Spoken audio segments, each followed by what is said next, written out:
Notre vieil homme a été crucifié avec lui. Par l'apôtre Paul, Dieu déclare que lorsque Jésus fut cloué à la croix, portant en son propre corps les péchés du monde, notre vieil homme, la race du premier Adam, a été crucifié avec lui. Telle est la déclaration de Dieu au sujet du calvaire. Certains incrédules disent, c'est le récit que Paul en fait, c'est sa manière de voir. Non. Il faut se rappeler que ce fut Jésus lui-même qui révéla son évangile à Paul, et non les hommes. Galates 1,12.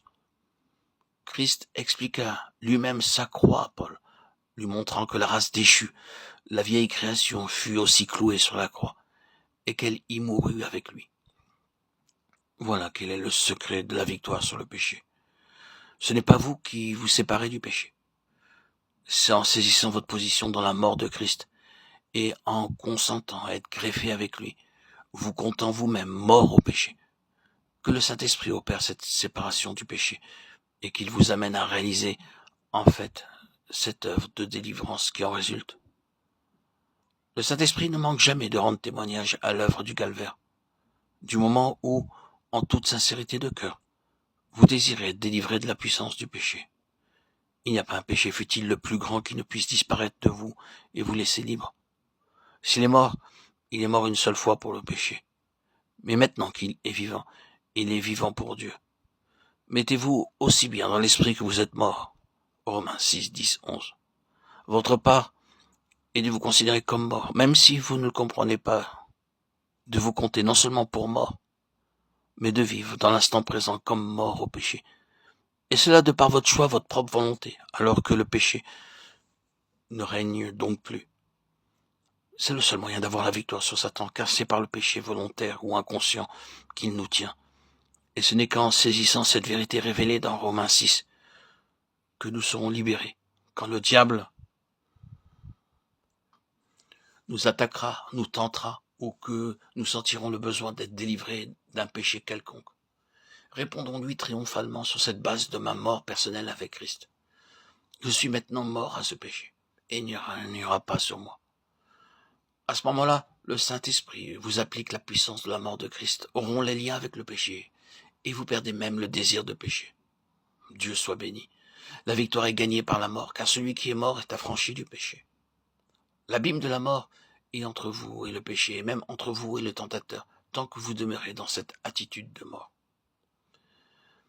Et de plus, si vous voulez remporter la victoire sur l'ennemi qui tient une autre âme enchaînée, avant de rien entreprendre, il faut que vous soyez sûr de votre base de Romains 6, car le seul endroit où l'ennemi n'est pas de puissance, c'est le terrain de la croix.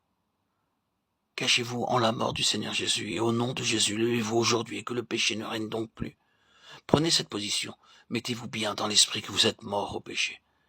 Dieu vous révélera ses plans d'action pour vous. Là, au calvaire, à mesure que vous apprenez à demeurer en sa mort, votre vision deviendra plus claire.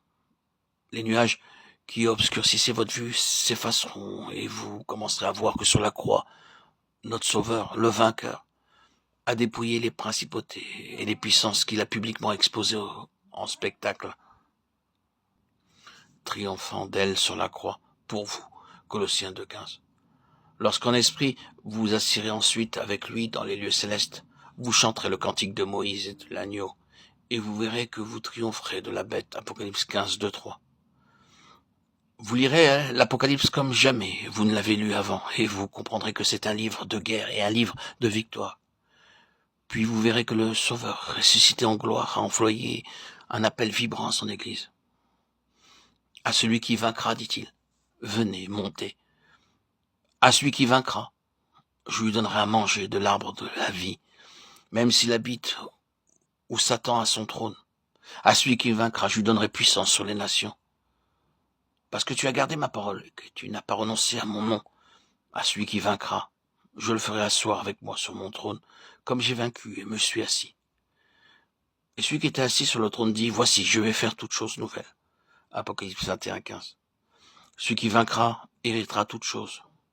Oui, il est écrit héritera, au verset 7. Le salut est un don, mais il y a un héritage de victoire, une récompense. Il héritera. C'est maintenant qu'est venu le salut. la force et le règne de notre Dieu et la puissance de son Christ. Car l'accusateur de nos frères, qui les accusait jour et nuit devant Dieu, a été précipité. Ils l'ont vaincu par le sang de l'agneau et par la parole à laquelle ils rendaient témoignage. Et ils n'ont point aimé leur vie, mais ils l'ont opposé à la mort. Apocalypse 12, 11. À la mort, jusqu'à la mort.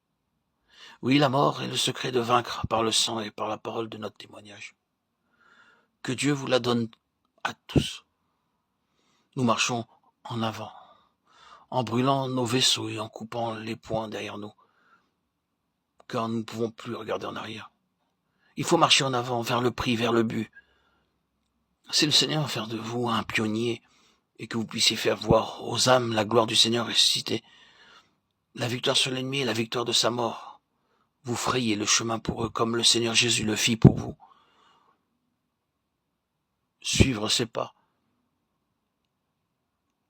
Et elles suivront les vôtres aussi. Que le Seigneur vous compte parmi ceux qui lui conduisent les âmes pour sa gloire.